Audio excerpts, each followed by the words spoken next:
ডিসেম্বরে আসবেন বলছেন সবাইকে নিয়ে। তো 16 তারিখে উনি আত্মসমর্পণটা করলে ঐতিহাসিক দিন হয়ে যাবে, কারণ এখানে আমাদের প্রত্যেকটা নির্বাচন, এই গত 4টা নির্বাচনের যত দুষ্টামি হয়েছে, প্রশাসনের এই বিশাল কর্মকর্তা শ্রেণী ওনারা কারা, গণমাধ্যম, বাংলাদেশে এই সোনার বাংলায় ঢাকা বিশ্ববিদ্যালয়ে দেখেছি না কবি আল মাহমুদ মারা যাওয়ার পরে। আপনার এই প্রগল্ভতা চলবে বলে আমি ধারণা করি। রাজনীতি, অর্থনীতি, ক্রিকেট, মুক্তিযুদ্ধ, ঢাকা বিশ্ববিদ্যালয়, সর্বশেষ টকশো নিয়ে আপনার বক্তব্য আরও সুপার ডুপার হিট। এটি কি অন্যরা বলে না, আপনি বলেন সে কারণে, না আপনি অ্যাটেনশন সিকার? ধন্যবাদ। দেখেন, রাজনীতি আমার কাছে পিওরলি এমপি মন্ত্রী হওয়ার জায়গা না। আমি যেটাকে বলি যে আমি আমার বিশ্বাস থেকে একটা চৈতন্যের রাজনীতি করি, যে একটা জাতির বেঁচে থাকার যে শর্তগুলো আছে সেগুলো যেখানে যেখানে পূরণ হচ্ছে না সেগুলো নিয়ে তর্ক তোলা, আলাপ তোলা, কথা বলা, এবং এই বিতর্ক এবং উন্মুক্ত উদার স্পেস যদি আপনি তৈরি না করেন তাহলে গণতন্ত্র সাস্টেইনেবল হবে না। এবং যে কারণে আমাদের এখানে হোঁচট খায় বারবার।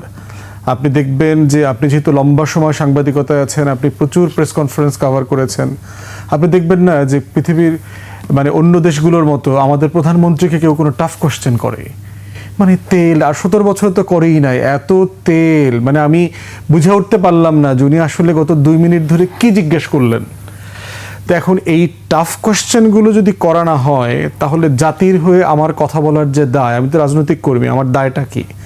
আমার দায় হচ্ছে যার ভয়েস নাই, যেই কৃষক ভাইটা কথা বলতে পারছেন না সরকারের কাছে, যেই শ্রমিক ভাইটা কথা বলতে পারছেন না। গতকালকে আমি সৈয়দপুর এয়ারপোর্টে আপনার অজু করতেছি, সেখানে ক্লিনার ভাই এসে বললেন যে আমরা হইলাম এজেন্সি স্টাফ, যাদেরকে কোনো চুক্তি নাই, যাদের বেতনের কোনো ঠিক ঠিকানা নাই, আউটসোর্সিং, পার্মানেন্ট করা হচ্ছে না, কোনো বোনাস নাই। তারপরে হচ্ছে জানেন দালালরা একটা অংশ খেয়ে ফেলছে, এজেন্সি খেয়ে ফেলতেছে। তুমি আমাকে খুব হাত জোর করে বলছে যে স্যার আমার কথা একটু বলিয়েন আপনি।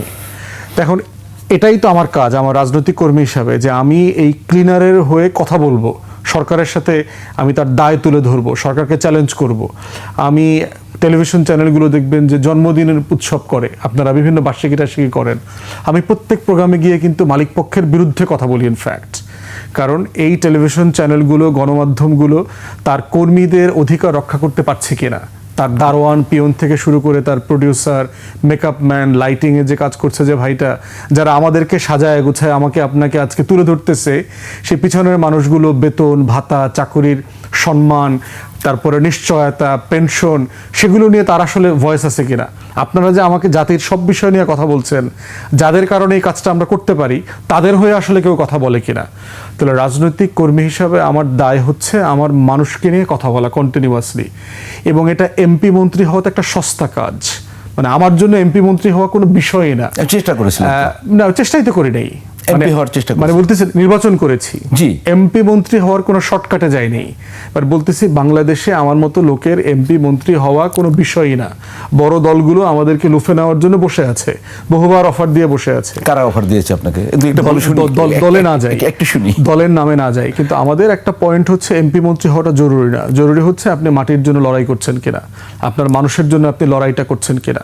এবং আমরা এটা বুঝতে পারতেছি যে বাংলাদেশের মানুষের হৃদয়ে অবস্থান নেওয়ার জন্য এমপি মন্ত্রী হওয়া জরুরি না। অবস্থানে যেটা জরুরি সেটা হচ্ছে আপনি তার হয়ে কথাটা বলছেন কিনা। তো এই জন্য আমার লড়াইটা অ্যাটেনশনের জন্য প্রয়োজন নাই। আমাকে আপনি কি অ্যাটেনশন দেবেন বাংলাদেশে? আমার তো বাংলাদেশের এলিট জীবনযাপন করবার সুযোগ আছে, আমার যে একটা শ্রোতা আছে, আমার একটা ডিগ্রি আছে, আমার বিদেশে ইউরোপে থাকার সুযোগ ছিল। এই রাষ্ট্র, এই দেশ নতুন করে আমাকে দেবার কিছু নাই। আমি কিসের অ্যাটেনশন সিক করব? আমি কি হইতে চাই? আমার তো অলরেডি এগুলো হওয়ার সুযোগ আছে। তাহলে আমি যা করতেছি কিন্তু প্রচণ্ড ঝুঁকিপূর্ণ কাজ। কন্টিনিউয়াসলি আপনার আওয়ামী লীগের নেতারা তাদের স্ক্রিনশট বিভিন্ন সময় আমাকে বিভিন্নজন দেখিয়েছে। আওয়ামী লীগের টেলিগ্রাম গ্রুপে আমাকে হত্যা করবার আলোচনা পর্যন্ত হয় বিভিন্ন জায়গায়, এখনো হচ্ছে। আগামী ডিসেম্বরে ফিরে আসবে ছাত্রলীগের ছেলেরা কে কোন পোস্টে যাবে। ছাত্রলীগের সভাপতি সেক্রেটারি বলতেছে তুই যদি দেশে গিয়ে 1-2টা ঘটনা ঘটাইতে পারোস তোদের পদ দিব। আমরা তাহলে রয়টার্সের খবরটা একটু দেখি না, যে যেহেতু চলেই এসছে। এটা তো বলছে যে রয়টার্স, যে নেতাদের সহ শেখ হাসিনা বাংলাদেশে ফিরে এসে আত্মসমর্পণ করবেন দিল্লি থেকে। তো এটা তো খুবই সুখের খবর, এবং ডিসেম্বর মাসটা তো আত্মসমর্পণের জন্য ঐতিহাসিক সময়।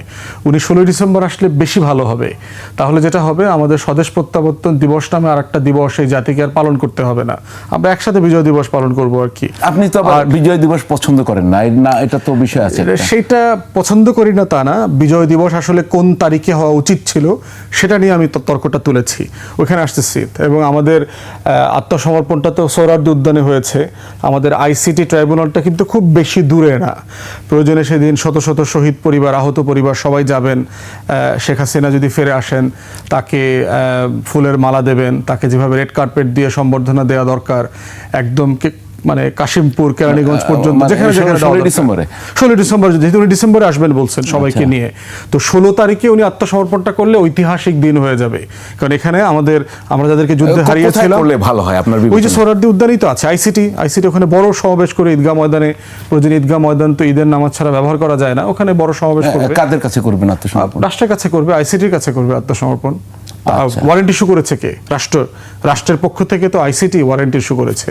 অতএব যারা ওয়ারেন্ট ইস্যু করেছে আত্মসমর্পণ তাদের কাছেই করতে হবে। এবং তিনি যে সীমান্তেই নামেন তাকে তো হাত করা পরে প্রিজন ভ্যানে উঠানো হবে। এটা তো মানে ইনএভিটেবল রিয়ালিটি আর কি। তো উনি আসতে পারেন, উনি বাংলাদেশের নাগরিক, ওনার তো বাংলাদেশে আসার 1000টা রাইট আছে, অধিকার আছে, এবং তার পাসপোর্ট, ট্রাভেল ডকুমেন্ট যাই দরকার হয় রাষ্ট্রকে সেটা দিতে হবে।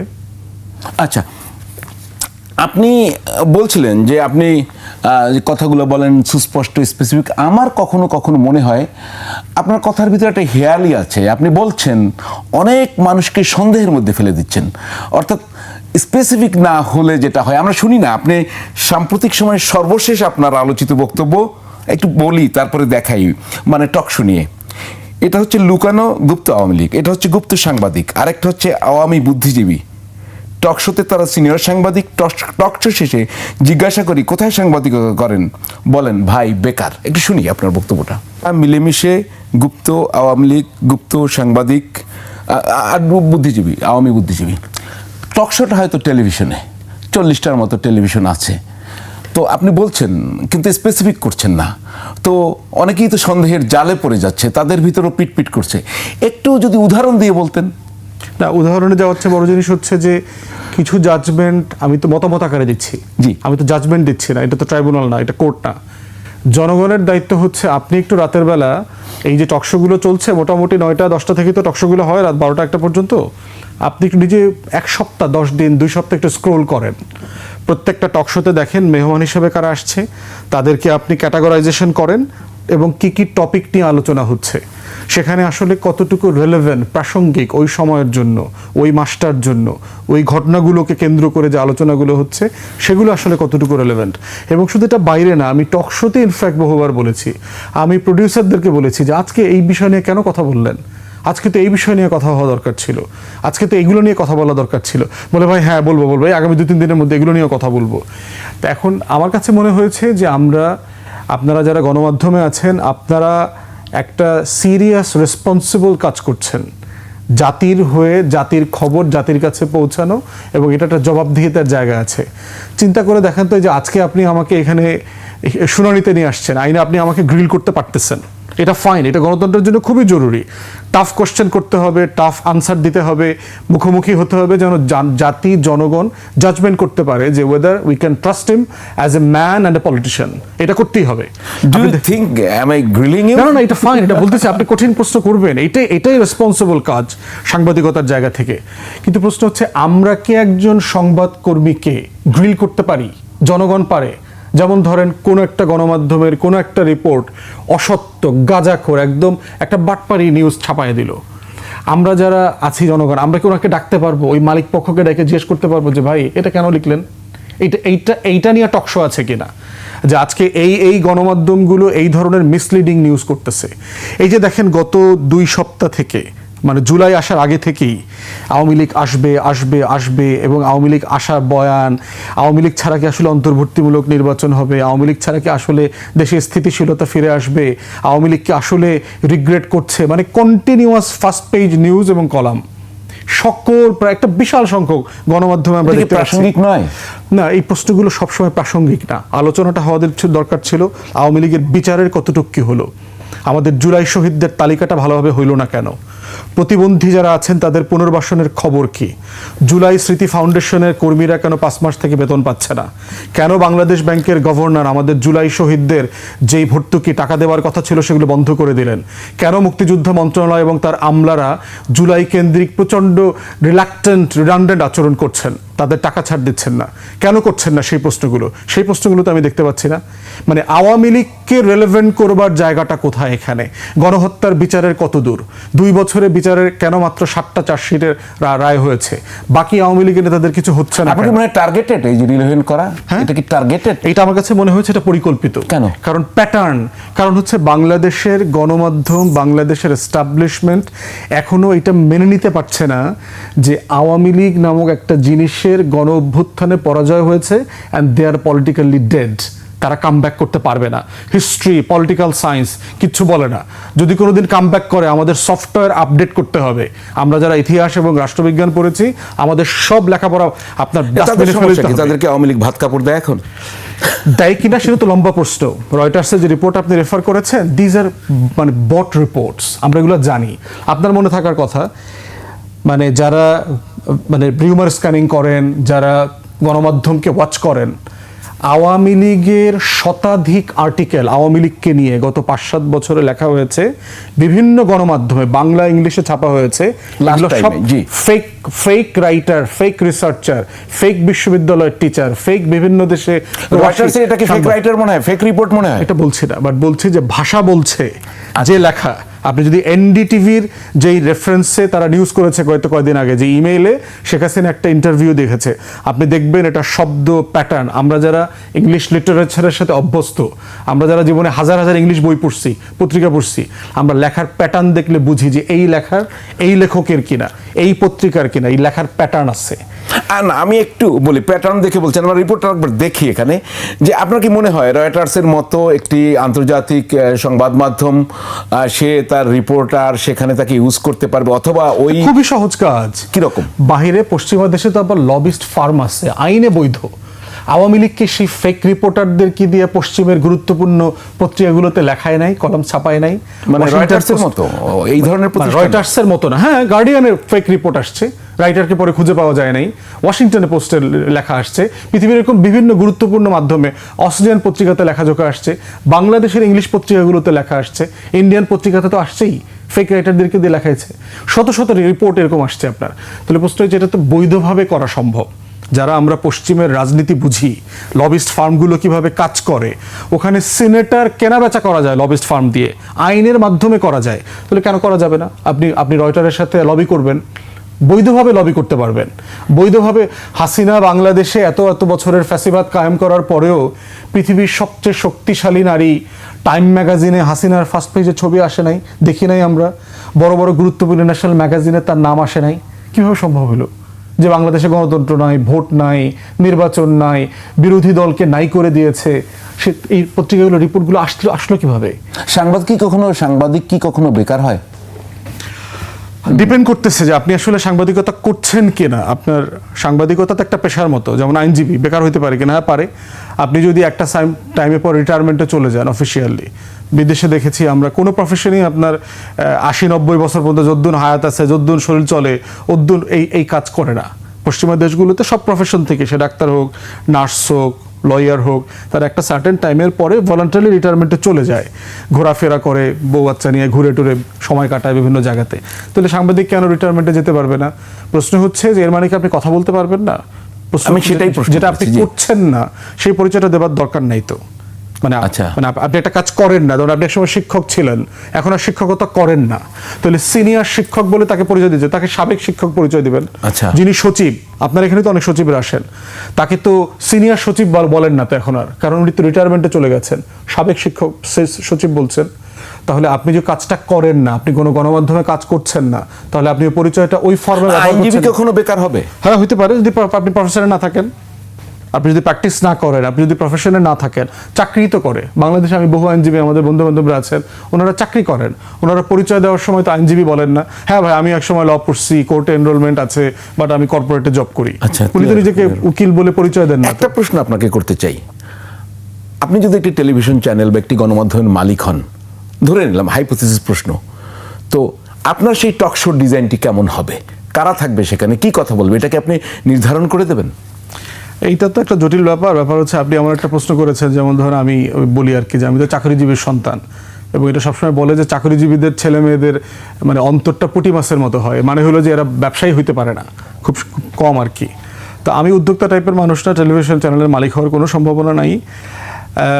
দ্বিতীয়ত হচ্ছে যেটা শুধু শুধু গণমাধ্যম না, যে কোনো প্রফেশনই যিনি ওই কাজটার জন্য বেস্ট সুটেড তাকে দিয়ে ওই কাজটা করতে হবে। আর দ্বিতীয়ত যেটা গুরুত্বপূর্ণ সেটা হচ্ছে একটা গণমাধ্যমের ন্যাশনাল রেসপন্সিবিলিটি এবং অ্যাকাউন্টেবিলিটি দুটোই থাকতে হবে। ওই দুইটা জিনিস মাথায় রেখে যেন আমরা করি। যেমন ধরেন আমি গণমাধ্যমগুলোতে দেখি তারা ভিউকে কেন্দ্র করে প্রোগ্রাম ডিজাইন করে। ভিউজ ইম্পর্টেন্ট, কোনো সন্দেহ নাই, কিন্তু শুধু ভিউজ না, কিছু রেসপন্সিবিলিটিকে সামনে রেখেও তো আপনার ডিজাইন করতে হবে। সবসময় তো আপনি যদি ভিউজের ব্যাপারে ফোকাস থাকেন, আপনার ন্যাশনাল রেসপন্সিবিলিটিতে ওভারলুকড হয়ে যাবে। তাই এই দুটো জিনিস গুরুত্বপূর্ণ। বাট ব্যবসায়ীকে আবার মাথায় রাখতে হবে, প্রতিষ্ঠান বাঁচায় রাখতে হলে তো ব্যবসা করতে হবে, তা না হলে আবার কর্মকর্তা কর্মচারীদের তো বেতন দেওয়া যাবে না। তো উদ্যোক্তাদের সেই সংকটের জায়গাটা আছে। বাট গিভেন সিচুয়েশনে যে কোনো জায়গাতেই যে কোনো জিনিস তার রাইট লোককে দিয়ে পরিচালনা করা দরকার। ওই জায়গাটা চলে আসে, আপনি বলছিলেন যে আপনার তো মন্ত্রী বা এমপি হওয়া এটা আপনার কোনো বিষয় না, বা হতে ওই রকম আপনি জনমানুষের জন্য পলিটিক্স করতে চান। আপনি নির্বাচনের আগে আপনার উপর হামলা হয়েছিল, আমার মনে আছে সেটা বেশ।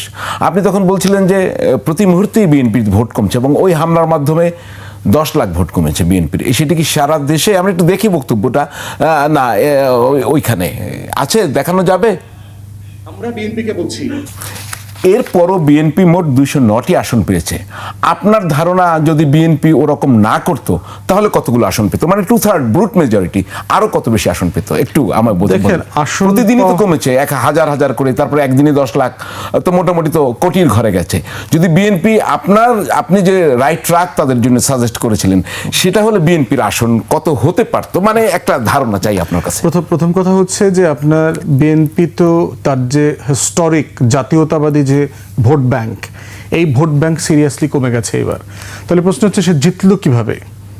সে জিতেছে মোটা দাগে আপনার মাইনরিটি এবং আওয়ামী লীগের একাংশের ভোটের জিতেছে একটা বিশাল সিট, এবং দেখবেন বিএনপির প্রায় 40-50টা জায়গায় সে জিতেছে যেটার হিস্টোরিক্যালি তার জেতার অভিজ্ঞতা নাই। এই ধরেন গোপালগঞ্জে, ফরিদপুরে, যেগুলো হিস্টোরিক্যালি আমরা জানতাম যে এগুলো আওয়ামী লীগদেরকে খেলাফত আকারে দিয়ে দেওয়া হয়েছে, এইখানে শুধু তারাই জিতবে, আর কেউ জিততে পারবে না আর কি। এবং একইভাবে দেখবেন এই সিটের একাংশগুলোতে যে আপনার আমরা 36-37টা কথা জানি যে যেখানে ধানেশের জিতেছে আবার না ভোট জিতেছে, মানে দুইটা তো বিএনপির পলিটিক্সের সাথে, নির্বাচনের রাজনীতির সাথে যায় না আর কি। থার্ড হচ্ছে আপনার হিস্টোরিক্যালি যেখানে 30%, 40% মাইনরিটি আছে, এই সিটগুলোতে বিএনপি কখনো জেতে না সাধারণত, যদি তাদের 1-2টা হিন্দু ক্যান্ডিডেট থাকে, বাট নর্মালি তারা জেতে না। এরকম বহু সিটে তারা এবার জিতেছে। তাহলে আপনি যদি জাতীয়তাবাদী, আমি ফিল করি, আমি যেটা বুঝতে পারছি অঙ্কে, সেটা হচ্ছে বিএনপি তার জাতীয়তাবাদী ভোট ব্যাংক ব্যাপক মাত্রায় হারিয়েছে, এবং আওয়ামী লীগ না থাকার এই যে সুবিধাটা একাংশ, এইটা সে পেয়েছে। এবং হাসিনার বক্তব্যও আছে দেখবেন যে সে কিন্তু এক জায়গায় বলেছে যে নির্বাচনের আগে বিএনপি নেতারা আমার সাথে যোগাযোগ করেছে, আমাদের সাথে, যে জামাত তো ক্ষমতায় চলে আসবে যদি আপনারা আমাদের ভোট টোট দেওয়ার ব্যবস্থা না করেন। তা আমরা বলে দিছি যে ঠিক আছে তোমরা করো, এইটাই করো। তো এখন প্রশ্ন হচ্ছে 10 লাখের বিষয় না, বিষয়টা হচ্ছে যে বিএনপি বুঝতেছে কিনা যে তারা তাদের যে ঐতিহাসিক ভোট ব্যাংক, এখান থেকে তারা যে স্লিপ করতেছে। বিএনপি কিন্তু 40-45 প্লাস জনগোষ্ঠীর দলে পরিণত হচ্ছে। আমি ওই জায়গাটাই যেতে যাচ্ছি, ধরে নিলাম তার নতুন আসন হয়েছে, তা যদি তারপরে আবার জাতীয়তাবাদী ভোট ব্যাংক থাকতো অক্ষত, তাহলে কত আসন হতে পারত আমার জানার আগ্রহ। বিএনপির নিজস্ব জরিপ আমি যেটা জানি সেটা হচ্ছে তাদের 248 থেকে 50 সিট তারা পাবে বলে তাদের জরিপে আসছে। আপনারও কি তাই ধারণা ছিল?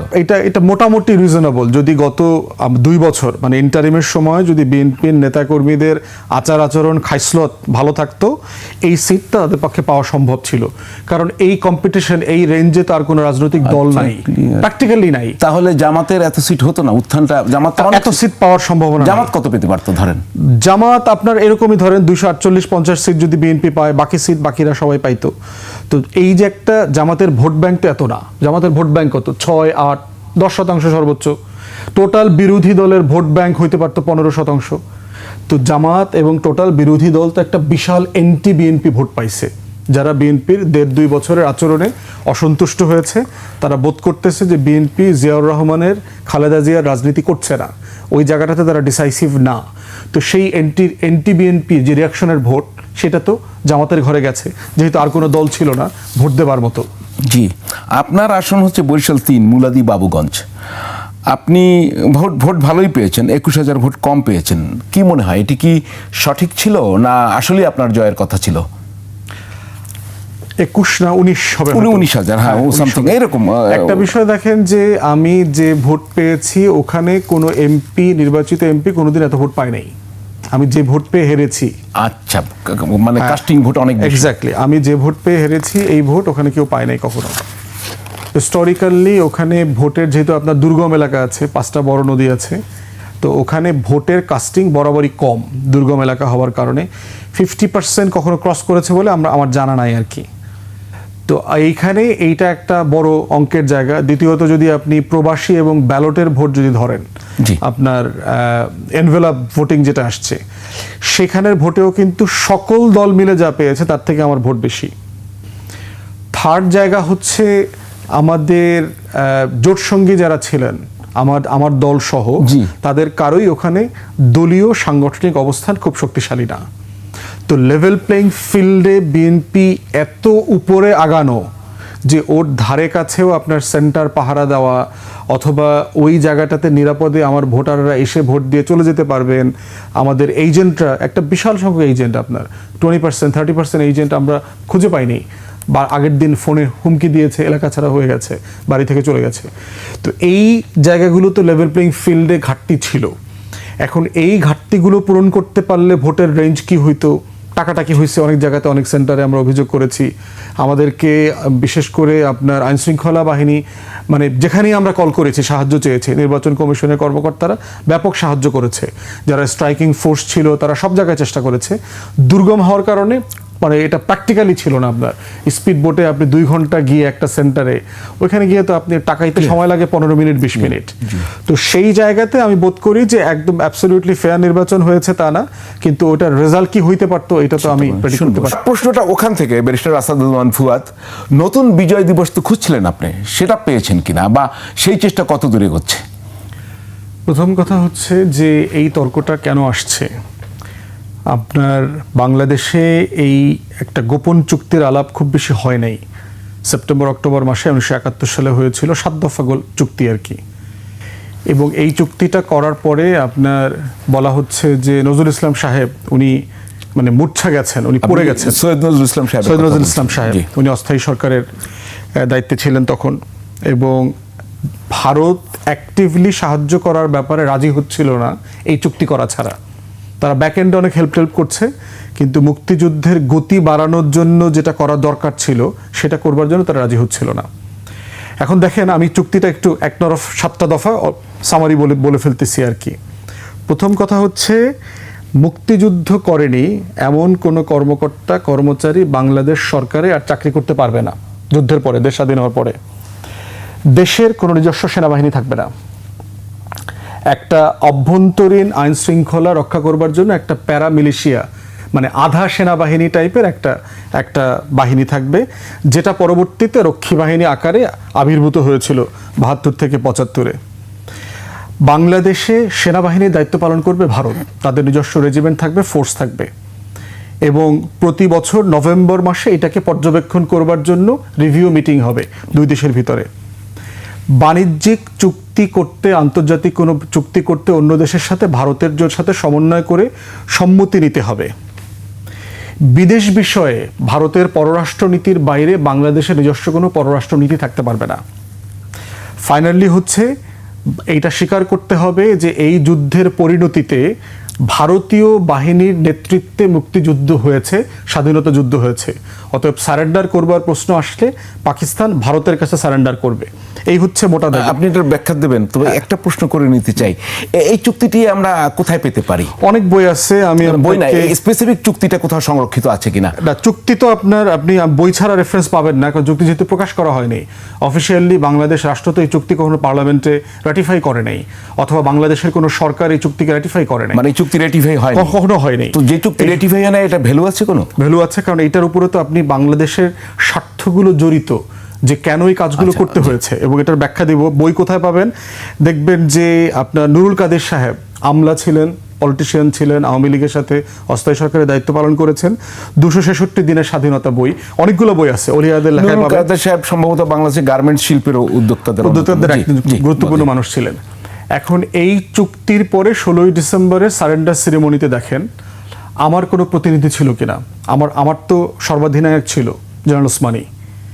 সেই যুদ্ধে আপনি দেখবেন দুই পক্ষ সাইনিং করতেছে, এবং জেনারেল ওসমানী কিন্তু সিলেট থেকে রওনা হয়েছিলেন, তার হেলিকপ্টারে ভারতীয় বাহিনী গুলি করেছে, তিনি জানে বেঁচে গেছেন, এবং তার সহকর্মী যিনি ছিলেন তারা ব্যাপক আহত হয়েছে, পরবর্তীতে ট্রিটমেন্টের জন্য আসছে। থার্ড হচ্ছে আপনার যুদ্ধের ঠিক এই পরিণতির কয়েকদিন আগে ডিসেম্বরের 1st-2nd উইকে না, বাংলাদেশের কোনো প্রতিনিধি ছিল না। সেনাপ্রধান তো আমাদের সেনাপ্রধান ছিল না, কিন্তু আর কোনো প্রতিনিধি কি ছিল না? একে খন্দকার সাহেবকে দেখবেন পিছনে কোনায় দাঁড়ায় আছে, ছিলেন আর কি। হ্যাঁ, কিন্তু তিনি প্রতিনিধি না তো। সারেন্ডার সেরিমনি যদি হয়, দেশ তো আমার, যুদ্ধ তো ভারত করে নাই, সে আমাকে সাহায্য করেছে। যুদ্ধটা আসলে কে করেছে?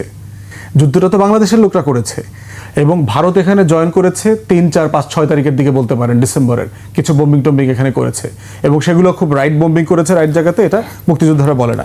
এই জন্য দেখবেন যে যুদ্ধের শুরুতে কিন্তু এই তর্কটা ছিল যে আমাদের অস্থায়ী সরকারটা আমরা কোথায় করব। মাওলানা ভাসানী বলেছিলেন আমরা এটা লন্ডনে নিয়ে যাব, কারণ আমাদের বিশাল প্রবাসী কমিউনিটি আছে সেখানে, তারা টাকা দিয়ে এবং লবি করে আমার এইটার জন্য তারা যুদ্ধকে এক্সপিরাইট করতে পারবে। সেক্টর কমান্ডার্স যারা ছিলেন তারা তো সবাই মিলিটারি অফিসার ছিলেন, তারা কিন্তু চাচ্ছিলেন যে যুদ্ধের আমাদের হেডকোয়ার্টার এবং অস্থায়ী সরকারটা আমরা হিল ট্র্যাক্সে করি, চট্টগ্রাম হিল ট্র্যাক্সে, না আমাদের সীমানার মধ্যে করা, আমরা বাইরে থেকে সাহায্য নেব যেখানে যেখানে করবার। এরপরে হচ্ছে ক্যাবিনেট সেক্রেটারি, আমাদের তখন 19টা মহকুমা ছিল আপনার সাব ডিভিশন, 19টা মহকুমার জন্য আপনার 19 জন অফিসার পর্যন্ত সিলেক্ট করছেন, যারা আগামী দিনগুলোতে 16 তারিখের পরে সারেন্ডার সেরিমনির পরে দেশ স্বাধীন হয়ে গেলে পরে তারা দায়িত্ব নেবেন। সাবেক প্রধান নির্বাচন কমিশনার আছে আপনার 111-এর সময়, কি নাম বলেন, 111-এর সময় নির্বাচন কমিশনার নুরুল, খুব সময় তার লেখা বইতে আমি পড়েছি যে তিনি তখন জুনিয়র অফিসার, সিএসপি অফিসার মোমেন শাহিতে, এবং তখন ইন্ডিয়ান অফিসার আসছেন দায়িত্ব নেবার জন্য, তিনি নাম টাম সহ বলেছেন সেখানে বইতে, এক্স্যাক্টলি আমি নাম মনে করতে পারছি না। এবং বাকি 19টা মহকুমার জন্য ইন্ডিয়ান অফিসার অ্যাসাইন করা হয়ে গেছে, কারা কারা এসে এখানে ডিসির দায়িত্ব নেবেন, এবং বলা হয়েছে ডিসিকে দায়িত্ব রেসপন্সিবিলিটি হ্যান্ড ওভার করবার জন্য। আমার প্রত্যেকটা থানার করেছিল কি করতে করতে তো আপনার শেখ মুজিব ফেরত আসছে, প্রসেস শুরু হয়েছিল কি? হ্যাঁ, কয়েকটা হয়েছে। সিলেটে দায়িত্ব নিয়েছে 3-4। সিলেটে কে দায়িত্ব নিয়েছিলেন ওটার নাম আমি বলতে পারতেছি না, এটা পাবেন কামাল সিদ্দিকের লেখা বইতে। সাবেক আপনার প্রিন্সিপাল সেক্রেটারি ছিল খালেদা জিয়ার, জি, কামাল সিদ্দিকের বইতে পাবেন। আপনি এটা যদি টপিক আমাকে আগে বলতে, আমি একদম নাম আপনার জন্য বই সহ আপনাকে বলতে পারতাম আর কি। তো এই রকম ঘটনা ঘটতেছে, দেশের প্রত্যেকটা ওসির দায়িত্ব অলমোস্ট যেখানে যেখানে সম্ভব ভারতীয় বাহিনী ছিল, ভারতীয় বাহিনী দায়িত্ব নিয়েছে। শেখ মুজিব মানে ওসিরাও কি ইন্ডিয়ান ছিল?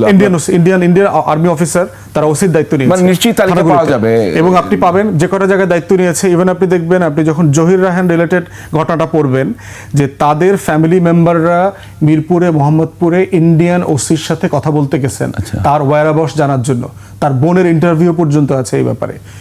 এরপরে দেখবেন যে আপনার শেখ মুজিবকে আমরা যারা আওয়ামী লীগের কারণে, বাকশালের কারণে সমালোচনা করি, আমরা শেখ মুজিবকে কিন্তু একবার বলি, যেটা আমি সবসময় বলেছি, সারা বাংলাদেশ যুদ্ধ করে একবার স্বাধীন করছে 9 মাসে, শেখ মুজিব নিজে একা বাংলাদেশকে আরেকবার স্বাধীন করেছে। ফিরতি পথে গান্ধীকে বলছে যে কনগ্রাচুলেশন, আপনার জন্মদিন আসতেছে সামনে, আপনাকে কি গিফট করব।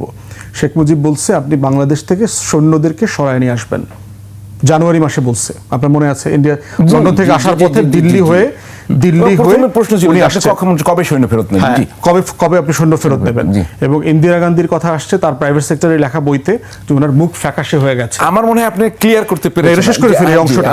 এরপরে হচ্ছে আপনার শেখ মুজিবের সাথে কনভিন্স করবার জন্য ইন্দিরা গান্ধী কিন্তু মার্চ মাসে আবার ঢাকায় আসছিলেন, কিন্তু শেখ মুজিব এই ব্যাপারে কনভিন্সড হন নাই। আপনি সোলজার ফেরত নেবেন, এবং যেটা করেছে 19 মার্চ অথবা 17 মার্চে তাদেরকে বিডিং ফেয়ারওয়েল স্যালুট দিয়ে ইন্ডিয়ান সোলজার বিদায় করা হয়েছে, এবং করতে করতে বিলিয়নস অফ ডলারের লুটও হয়েছে। আপনারা লেখাজোখাতে প্রচুর পাবেন যে কি পরিমাণ লুট এখানে হয়েছে, মেজর জলিলের লেখাতেই পাবেন। একটা বইয়ের নাম অ্যাটলিস্ট বলে দিলাম। তাহলে এই জায়গাগুলোতে দেখতে হবে যে আসলে আমার 16ই ডিসেম্বরটা কি বিজয় দিবস ছিল কিনা, আমার মুক্তির লড়াই। আপনার প্রশ্নের জায়গাটা সেখানে আমি বলেছি যে আমরা এই তর্কটা নতুন করে করতে পারবো কিনা যে 16ই ডিসেম্বর বিজয় দিবস না, আপনি সারেন্ডার ডে করেন, আত্মসমর্পণ দিবস এটা হইতে পারে, কিন্তু আপনি টোটাল দেশ বিজয় হয়েছে কবে, যখন টোটাল বিদেশি সৈন্যরা দেশ ছেড়ে চলে গেছে। আপনি শেখ মুজিবের দিন তারিখ মোতাবেক করেন, যেদিন ওই দিনকার সরকার আপনার বিডিং ফেয়ারওয়েল দিয়ে স্যালুট দিয়ে তাদেরকে বিদায় করে দিয়েছে।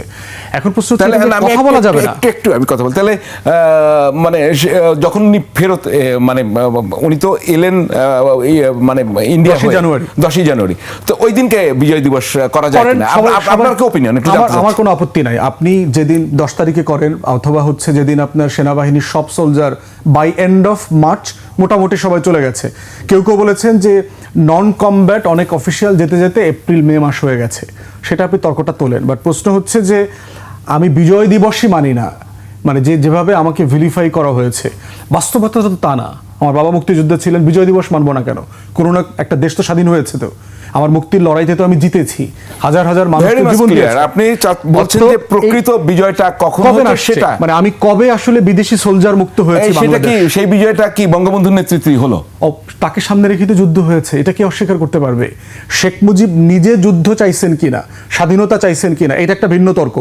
কিন্তু বাংলাদেশে যারা যুদ্ধ করেছেন, অস্থায়ী সরকার থেকে শুরু করে একেবারে একদম ছোটখাটো মুক্তিযোদ্ধা পর্যন্ত সবাই শেখ মুজিবকে সামনে রেখেই যুদ্ধ করেছেন। শহীদ প্রেসিডেন্ট জিয়াউর রহমানও স্বাধীনতার ঘোষণা দিয়েছেন শেখ মুজিবের পক্ষে। অতএব শেখ মুজিবকে বাইরে রেখে তো স্বাধীনতা যুদ্ধের আলোচনা হইতে পারবে না, প্র্যাকটিক্যাল না। তো 10ই জানুয়ারি হলে সেই বিজয় দিবসেরও সেটা তো প্রত্যাবর্তন দিবস তো সার্টেনলি একটা গুরুত্বপূর্ণ দিবস, ওটা হতে পারে, তিনি হতে পারে সবাই যদি একমত হয়।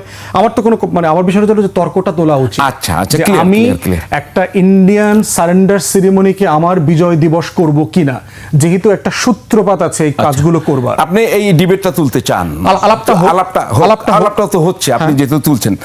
এবার আসি ঢাকা বিশ্ববিদ্যালয়, মানে ফেসিস্ট ক্রিমিনাল টাউট, এটা আমরা দেখেছি। মানে এইটা কেন বলছেন আপনি? আমি আপনার কথাকে কিন্তু ডিফেন্ড করছি না, আপনার লজিকটা জানতে চাইছি। একটা বিষয় হচ্ছে এটা লম্বা বক্তব্য আপনার, জি আমি সংক্ষেপেই জানতে। সেটা ঢাকা বিশ্ববিদ্যালয় দিবস এবং ঢাকা বিশ্ববিদ্যালয় প্রতিষ্ঠা হবার যে লড়াই বঙ্গীয় প্রজা জনগোষ্ঠীর, এখন বাংলার প্রজারা মোটা দাগে মুসলমান ছিল এবং বাকিরা ছিল হচ্ছে নিম্নবর্ণের হিন্দুরা ছিলেন। অতএব সেই জায়গায় 1857 সালে আমাদের যে আজাদির লড়াই ছিল, যেটাকে সিপাহী বিদ্রোহ বলে ব্রিটিশ, আমাদের প্রথম হিন্দুস্তানের প্রথম অর্গানাইজড আজাদির লড়াই, সেখানের ঘটনার পরে ব্রিটিশ সরকার একটা কমিশন করে দেয় যে এই ঘটনাটা কেন ঘটলো। এবং আপনি জানবেন এর আগে কিন্তু ব্রিটিশ ইস্ট ইন্ডিয়া আমাদের এটা শাসন করতো, ব্রিটিশ সরকার না, ইস্ট ইন্ডিয়া কোম্পানি শাসন করতো। তাদের ফাইন্ডিংসে আসছে যে বাংলা অঞ্চলে সবচেয়ে নিপীড়িত নির্যাতিত ব্যাকফুটে পড়ে গেছে যারা একসময় এখানকার শাসক ছিল জমিদারি প্রথার কারণে। যারা জমির মালিক ছিলেন, সচ্ছল ছিলেন, তারা জমিদারি প্রথার কারণে যেটা হয়েছে, আপনি কিন্তু ডিটেইলস বক্তব্যটা দিয়েছেন, আমি একটু আমি শর্টলি সেই লড়াইয়ের মধ্য দিয়ে যে বিশ্ববিদ্যালয় প্রতিষ্ঠিত হয়েছে, সেই বিশ্ববিদ্যালয় কেন ইসলামোফোবিয়া, ইসলাম বিদ্বেষ চর্চার কেন্দ্রবিন্দুতে পরিণত হইল? সেই লড়াইয়ের মানুষ, উত্তর পুরুষরা কেন এই বিশ্ববিদ্যালয়কে ঘিরে গণতন্ত্রের বিপক্ষে স্থান নিয়েছে? তাই ম্যাক্সিমাম টাইম দেখেন কয়জন শিক্ষক 24-এর আন্দোলনে ফ্যাসিবাদের বিপক্ষে দাঁড়িয়ে কথা বলেছে? অনেক, হাজার, 1,500-এর উপর শিক্ষক আছে। কয়জন শিক্ষক? 50, 60, 80 জন। 71-এর যুদ্ধে চলে যান, আহমদ সাফা বলছে না? ঢাকা বিশ্ববিদ্যালয়ের কয়জন শিক্ষক আপনার মুক্তিযুদ্ধের পক্ষে অবস্থান নিয়েছে? সারা মাস বেতন নিয়েছে না? অধিকাংশ যারা শহীদ হয়েছেন বুদ্ধিজীবী হিসেবে তারা তো অনেকেই ঢাকা বিশ্ববিদ্যালয়ের শিক্ষক, এবং অলমোস্ট সবাই সারা মাস পাকিস্তান সরকারের বেতন নিয়েছেন। এখন প্রশ্ন হচ্ছে বাংলাদেশে ঢাকা বিশ্ববিদ্যালয়ের শিক্ষকরা, এই যে দেখেন ঢাকা বিশ্ববিদ্যালয় দিবসে যে প্রোগ্রাম হয়েছে, বিশ্ববিদ্যালয় যেটা অ্যারেঞ্জ করেছে, প্রধান অতিথি কে ছিলেন? প্রফেসর সিরাজুল ইসলাম চৌধুরী সাহেব ছিলেন। উনি কে? 24-এর গণ অভ্যুত্থানে 3-4 তারিখ পর্যন্ত উনি ফ্যাসিবাদের পক্ষে বয়ান তৈরি করেছেন, সাক্ষাৎকার দিয়েছেন যে বাংলাদেশে এই দক্ষিণপন্থীদের উত্থান হবে, ছেলেপেলেদেরকে বুঝায় বাড়িতে ফিরে যাওয়া দরকার, এই সরকার ছাড়া বিকল্প নাই। উনি কিভাবে বিশ্ববিদ্যালয়ের লড়াইয়ে প্রধান অতিথি হন? উনি তো বিশ্ববিদ্যালয়কে ওন করেন না, তো এই বিশ্ববিদ্যালয়ের লড়াইকে তো উনি ওন করেন না। বাংলাদেশে দেখেন গত গণতন্ত্রের বিরুদ্ধের কাজ বলেন, ফ্যাসিবাদের পক্ষের কাজ বলেন, প্রত্যেকটা নির্বাচন, এই গত 4টা নির্বাচনের যত দুষ্টামি হয়েছে, প্রশাসনের এই বিশাল কর্মকর্তা শ্রেণী ওনারা কারা? গণমাধ্যম, বাংলাদেশে এই সোনার বাংলায় ঢাকা বিশ্ববিদ্যালয়ে দেখেছি না, কবি আল মাহমুদ মারা যাওয়ার পরে ওনার লাশটা পর্যন্ত ঢাকা বিশ্ববিদ্যালয় শহীদ মিনারে নিতে দেয় নাই, কারা? তাহলে উনি ধর্মের পক্ষে, ধর্মপন্থী মানুষ। আপনি বলছিলেন যে এই যে কাঠামোগত ফ্যাসিবাদ, প্রয়োজনীয়তা আছে কিনা, রাইট? প্রথম তর্ক হচ্ছে বাংলাদেশে যে গণতন্ত্রহীনতা, যে কাঠামোগত ফ্যাসিবাদ, এই ফ্যাসিবাদ তৈরি করার পিছনে এই বিশ্ববিদ্যালয়ের অবদান। শাহবাগ, গণজাগরণ মঞ্চ, এই ফ্যাসিবাদের উত্থানের পিছনে কারা কারা তখন কলম ধরেছিল? এই বিশ্ববিদ্যালয়ের শিক্ষকরা তো কলম ধরেছে। কয়জন শিক্ষক প্রতিবাদ করেছেন ক্লাসরুমে অথবা ক্লাসরুমের বাইরে? করেন নাই। সেজন্য আমি বলেছি যে কাঠামোগতভাবে ফ্যাসিবাদ এবং হিন্দুত্ববাদ তুলেছেন যে এই বিশ্ববিদ্যালয়ে আদৌ প্রয়োজন আছে কিনা। এখন সেকেন্ড কোশ্চেন, একটু সংক্ষেপে বলবেন, আসলে বন্ধ করে দিলে সুবিধা কিনা? না, ওইটা তো তর্ক না। তর্ক হচ্ছে এই বিশ্ববিদ্যালয় আমার দেশ জাতির যেই পারপাস সার্ভ করবার জন্য একটা বিশ্ববিদ্যালয় হয়, সেই বিশ্ববিদ্যালয়ের পারপাসে সার্ভ করছে কিনা। একটু দেখবেন ঢাকা বিশ্ববিদ্যালয়ের গর্বের জায়গা কি? সবাই বলবে 52-র কথা বলবে, 62-র কথা বলবে, 69, 70-এর কথা বলবে, 71, 90, 24 এগুলোর কথা বলবে। কিন্তু একটা বিশ্ববিদ্যালয়, আপনি হার্ভার্ডের একটা ছেলেকে জিজ্ঞেস করেন, অক্সফোর্ড কেমব্রিজে পড়া একটা ছেলে মেয়ের কথা জিজ্ঞেস করেন, তোমার বিশ্ববিদ্যালয়ের কন্ট্রিবিউশন কি? সে কি বলবে? সে কি বলবে যে আমার হাজার হাজার লোক প্রথম বিশ্বযুদ্ধে শহীদ হয়েছে, দ্বিতীয় বিশ্বযুদ্ধে লড়াই করছে, এগুলো বলবে? না, সে বলবে কয়টা গ্লোবাল রিসার্চে তারা, জি, আপনি ওই করোনার সময়টার কথা বলবেন, লিডারশিপ দিয়েছেন, কয়জন নোবেল পুরস্কার পেয়েছেন। এক একটা দেশের প্রেক্ষাপট তো এক এক রকম থাকে। মানে তাহলে আপনি বলে দেন যে এখানে বিশ্ববিদ্যালয় হচ্ছে রাজনীতি করবার জন্য আর লড়াই করবার জন্য, এখানে লেখাপড়ার দরকার নাই। শুনবো আপনার কথা, শুনবো, তবে তার আগে একটা প্রশ্ন করে আমি যাই, বিরতির পরে সেটা শুনবো। আপনি কেমন বিশ্ববিদ্যালয়ের স্বপ্ন দেখেন? আমি জবাবটা এখন নেব না, সেই বিষয়ে খুব সংক্ষেপে শুনবো, তারপরে আরো কথা আছে আপনার সঙ্গে। দর্শক, ফ্যাক্ট চেকে আরো একটা বিরতি নিচ্ছি, ফিরবো একটু পরেই। বিশ্ববিদ্যালয় দেখতে চান, আমি খুব সংক্ষেপে শুনবো। তার আগে আপনার আরেকটি আলোচিত ভিডিও দেখতে চাই ক্রিকেট খেলা নিয়ে, আমি শুনি একটু। পা দিয়া লাথি মারে, কি সারা দুনিয়া একদম উন্মাতাল হয়ে গেছে। আপনি কেমন খেলা পছন্দ করেন? খেলতে হবে তো মানুষকে, নাকি? সেটা নানা ধরনের খেলা খেলতে হয়, কোন লেভেলে খেলা চলছে, কোন খেলা আমাদের খেলা উচিত? প্রথম কথা হচ্ছে যে আপনার এইটা প্রতিবন্ধীদেরকে নিয়ে একটা প্রোগ্রাম ছিল ঢাকা বিশ্ববিদ্যালয়ে। সেখানে হচ্ছে আপনার যারা আয়োজক ছিল, একটা প্রতিবন্ধী সংগঠন আয়োজন করেছে। সেখানে 71-এর প্রতিবন্ধী, 90-এর রাজনৈতিক আন্দোলনে যারা প্রতিবন্ধী হয়েছেন এবং 24-এর, মানে ফিজিক্যালি চ্যালেঞ্জড লোক, যারা এই আন্দোলনে, রাজনৈতিক আন্দোলনে যারা প্রতিবন্ধী হয়েছেন, তাদেরকে সম্মাননার একটা প্রোগ্রাম ছিল। সেখানে উপদেষ্টা আসার কথা ছিল, গণ অভ্যুত্থানের বড় বড় ব্যক্তিরা আসার কথা ছিল, নায়করা। কিন্তু আমি প্রোগ্রামে গিয়ে দেখলাম যে আপনার ওনারা কেউ আসছেন না, শুনলাম। এবং আমি অনেক নিচের দিকের মেহমান গিয়ে দেখলাম যে আমি ওখানে আসলে কাইন্ড অফে প্রধান অতিথি হয়ে গেছি আর কি। এবং আপনি যেহেতু গণমাধ্যমের, যেমন বিশ্ববিদ্যালয়ের গত প্রোগ্রামটা ভিসি আসেনি, আপনি কাইন্ড অফ প্রধান অতিথি হয়ে গেছেন। ওখানে দিলার আপা প্রধান অতিথি ছিলেন। তাহলে এখন দেখেন, আপনারা জানেন যে গণমাধ্যমের অ্যাসাইনমেন্টের রুলস হচ্ছে প্রোগ্রামে ব্রাহ্মণ না থাকলে ক্যামেরাম্যান যায় না। তো এই যখন গুরুত্বপূর্ণ লোকরা যেহেতু যাচ্ছে না, ওখানে অলমোস্ট সাংবাদিকরা কেউ যায় নাই। আচ্ছা, তো তখন আমার কাছে খুব খারাপ লাগছে, কারণ এর আগে 2 ঘন্টা থেকে আমি প্রতিবন্ধী মানুষদের বক্তব্য শুনছিলাম, যারা চোখ হারায় ফেলছেন, হাত নাই, পা নাই, তাদের যে লড়াই, কষ্ট, রাষ্ট্র কি দিচ্ছে না। এবং আমাদের যে সমাজ কল্যাণ মন্ত্রণালয় আছে, সেখানেও প্রতিবন্ধীদের একটা সেকশন আছে, ওটার যিনি দায়িত্বে একজন আমলা, উনি এসেছিলেন ওই প্রোগ্রামটাতে। তো 93 লক্ষ মানুষ বাংলাদেশে প্রতিবন্ধী কোনো না কোনো ফর্মে।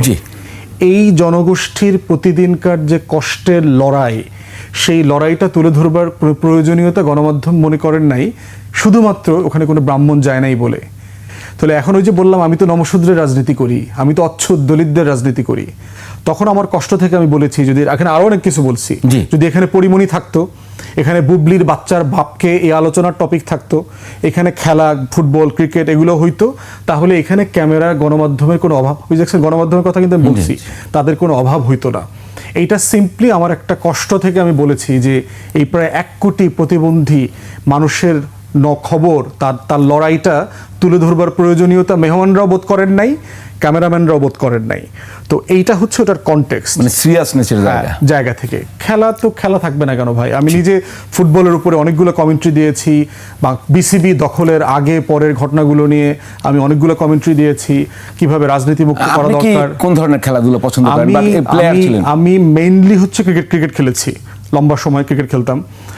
ফুটবলও খেলেছি, বাট আমার দমে সমস্যা ছিল আর কি, তো আমি লম্বা দম নিতে পারতাম না, তো এই জন্য হচ্ছে যে আমি ক্রিকেট বেশি খেলায় তো মানা নাই। খেলায় কোনো মানা নাই। আপনার বক্তব্য অ্যাবসলিউটলি খেলায় কোনো মানা নাই, বাট এটা একটা সিরিয়াস কনভারসেশনের জায়গা যে আমরা খেলায় ভালো কেন করতে পারছি না, সেটা তর্কটা করা দরকার। যে আমি একটা সংক্ষেপে ওই লাইনটা শুনে আমি আরেকটা বিষয়ে যাব, বিশ্ববিদ্যালয়ের কথা বললেন। আমি একদমই জানতে চাই, আপনি যদি একটি বিশ্ববিদ্যালয় প্রতিষ্ঠা করেন সেটার স্ট্রাকচারটা কি হবে, সেখানে কি হবে, একদম সংক্ষেপে জানতে চাই। দেখেন, একদম সংক্ষেপে বলা যাবে না, এটা আরেক দিনের একটা আলোচনার জন্য রেখে দিতে পারেন। একটা হচ্ছে যে বাংলাদেশের সব ছেলে মেয়েকে ডিগ্রি পড়া, অনার্স পড়ানো, মাস্টার্স পড়ানো, এবং এইটার যে একটা কাঠামোগত বাস্তবতা তৈরি হয়েছে, এখান থেকে বিশ্ববিদ্যালয়কে বের হয়ে আসা দরকার, রাষ্ট্রকে বের হয়ে আসতে হবে। দেশের 5% ছেলেমেয়েরও বিশ্ববিদ্যালয় পড়বার কোনো প্রয়োজন নাই, সারা পৃথিবীতে পড়ে না, দরকার নাই। রাষ্ট্রকে দেখতে হবে আমার এই রাষ্ট্রটা চালানোর জন্য কয়জন ডাক্তার দরকার, কয়জন নার্স দরকার, কয়জন ইঞ্জিনিয়ার দরকার, কয়জন লয়ার দরকার, এবং যে কয়জনকে আমি পড়াচ্ছি সেই পরিমাণ